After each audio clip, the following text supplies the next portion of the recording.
And now we want to get a check of the AccuWeather forecast. And for that, we turn to meteorologist Brian Thompson. It's going to turn more comfortable tonight as the humidity starts to come down a bit. We'll have a clear to partly cloudy sky, a low of 65. Sunshine will mix with high clouds for tomorrow. And it will tend to be cloudier south of the city.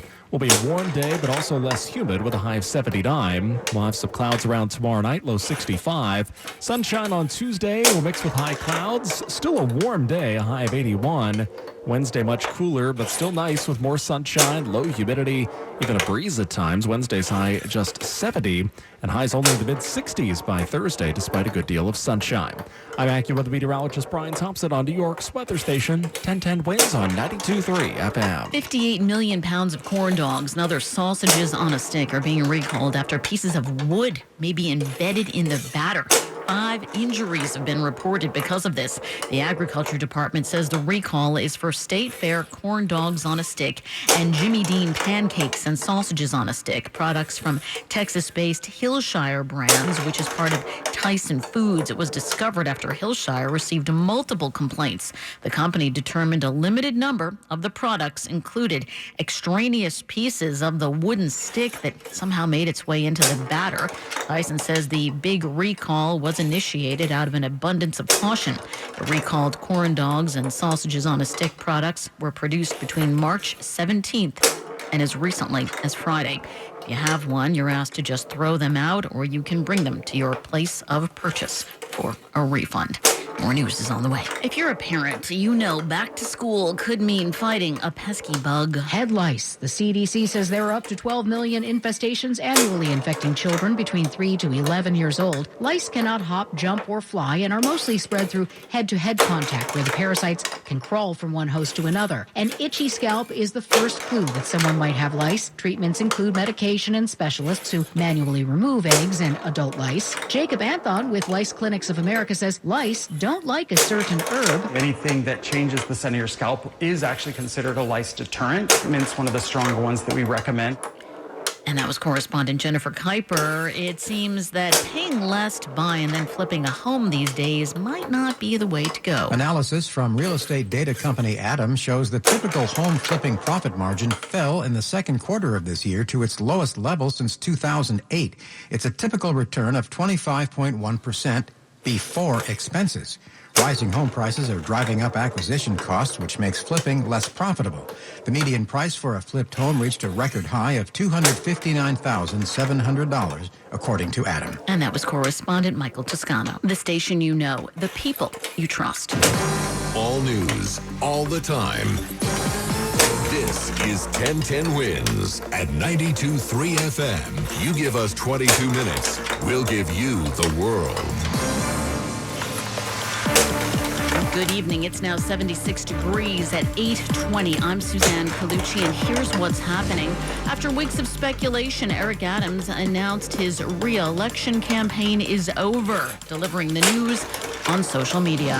That suspect is a 40-year-old male who we identified as Thomas Jacob Sanford. Michigan police just holding an updated briefing, now saying 4 people are dead after that gunman opened fire during a Mormon church service. The FBI saying tonight this was a targeted attack. A warning about a scam surrounding those inflation checks from New York State. The shutdown standoff deepens ahead of a crucial meeting tomorrow at the White House. A better forecast is on the way for people in the Carolinas. It looks like they won't get hit as hard by Tropical Storm Imelda. Sports, the Yankees beat the Orioles and will now play their arch rival Red Sox Tuesday in the wild card playoffs. The Mets had a season-ending loss to the Marlins. Wins News Time, 8:21. Let's get you where you need to go. Here's Susan Browning. Bridges and tunnels, that's the name. Here's what you need to know about the bridges and tunnels. Inbound Georgia, about an hour from 80-95. Still hanging tough, about 30 to 40 minutes from routes 46 and 4. That right lane stall under the apartments of the inbound Georgia still lingering. They're clearing that out. Now the westbound Cross Bronx, that's a slow go from the Bruckner, and a crash before Webster being worked on there. The inbound Lincoln still 40 minutes. Holland coming inbound about 30 minutes. So We had a problem on the Throgs Neck Bridge earlier, the Queensbound Throgs Neck. 2 lanes were closed down with a crash. That's been long gone, but the delays are still there. It's a grind heading to that Throgs Neck Bridge. And in fact, the Whitestone, looking at the southbound Hutch, it's dreadful. Both bridges aren't great, but the Throgs Neck is just a little bit better. Here's what we see on Long Island's Big 3. LIE westbound before the Van Wick, a right lane collision slow between Glen Cove Road, around Glen Cove, and loosens up past that crash site. Then clogs up again, but the westbound Southern State past the Meadowbrook, that crash still there. You're slow between the Meadowbrook and Peninsula Boulevard. The Northern State has been the quietest of the Big 3 tonight. Susan Browning, 1010 wins at 92.3 FM. And then there were 3, Zoran Mondani, Andrew Cuomo, and Curtis Sliwa. They are the only candidates left in the race for New York City mayor after weeks of speculation that he would end his re-election bid. Today, Eric Adams did just that. He made the announcement on social media.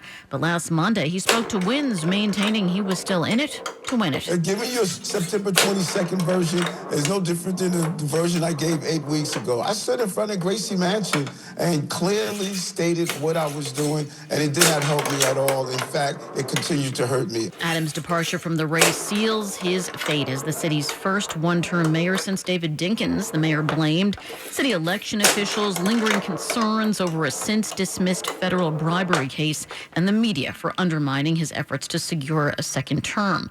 Wynn spoke to political analyst Hank Scheinkoff about some of the other challenges Adams faced. He was never able to get credit for knocking crime down, for frankly taking the city back after 8 years of a disastrous de Blasio administration and trying to put some order, which he did in many ways. His first years of his administration were very tough, and he did make up for them in the last 2 years, but he was never able to gain ground to take the kind of credit that any other mayor has been able to take. A spokesperson for the mayor now says he will be spending the next few days with family and friends while leading the city. He won't be doing any more interviews for now. Do stay with 1010 Wins for all the developments in the race for City Hall.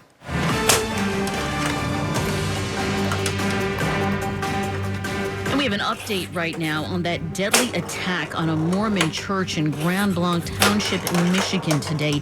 4 people are now confirmed dead after a gunman opened fire during church services. Here's Grand Blanc Township Police Chief William Ranier. There has already been the suspect who is deceased as well. So we have 5 deceased persons from this tragic incident. Again, our thoughts and prayers go out to the victims of this incident that could have been completely avoided. And it's very tragic, and that's not what our community is. Well, 8 other people are hurt. 1 person is said to be in critical condition. Police say the gunman rammed his vehicle into the church, into the doors today, and then opened fire. Tonight, the FBI is calling this an act of targeted violence. Do keep you here at 1010 Wins for updates throughout the night. Well, thousands of people took part in an annual Tunnel to Towers 5K run and walk today. That traces the final steps of FDNY firefighter Steven Siller on September 11th of 2001. Everyone's attachment to this run varies. My father designed the World Trade Center. My family has history with 9/11. You feel for the people that have lost loved ones. But there is a common goal here, memorialization. Officer Powers with the TBTA on duty at today's run says not a day goes by where he doesn't reflect. It's home. One of the things that I miss the most is when we travel out of town and when you come close to New York, you can identify New York City by those World Trade Center towers. But now, this is a nice alternative to it, the World Trade Observatory, but there'll never be another Twin Towers. Amanda Alexander, 1010 Wins on 92.3 FM in the Battery Tunnel. A warning about a scam surrounding those inflation checks that are in the mail from New York State. Governor Hochul says people have been getting fraudulent text messages and calls saying that bank information is needed. You do not need to do anything to get this money. Speaking of money, right now, it is time for Bloomberg Money Watch. When Levi Strauss started manufacturing his blue jeans in the 1870s, they were exclusively worn for work. At some point in the last century and a half, his company's focus shifted. Hey, there's some neat new guys in town. To fashion. Yeah, neat new guys in new stay-pressed white Levi's. That TV commercial is from 1966, but the young and hip started flocking to the working man's jeans in the 1950s, when Levi says films like Rebel Without a Cause opened the floodgates. I don't want to make friends. Today, fashion remains front and center, and cowboy-inspired looks are big. But Levi Strauss & Company says its next big market is the blue-collar rural man, and electricians and plumbers, as well as farmers and ranchers. Levi recently released 2 new men's cuts that fit over work boots, and its full assortment is to be sold at Boot Barn stores. I'm Tracy Jonke, Bloomberg Money Watch on 1010 Wins at 92.3 FM. Wins News Time 8:30. Good evening. I am Stephanie Officer. A government shutdown is looming for October 1st. Top Democratic and Republican lawmakers are set to meet with President Trump tomorrow at the White House to try and keep the government running. On NBC's Meet the Press, top Senate Democrat Chuck Schumer said he called for the sit-down last week. I called John Thune Friday afternoon, and I said, come on.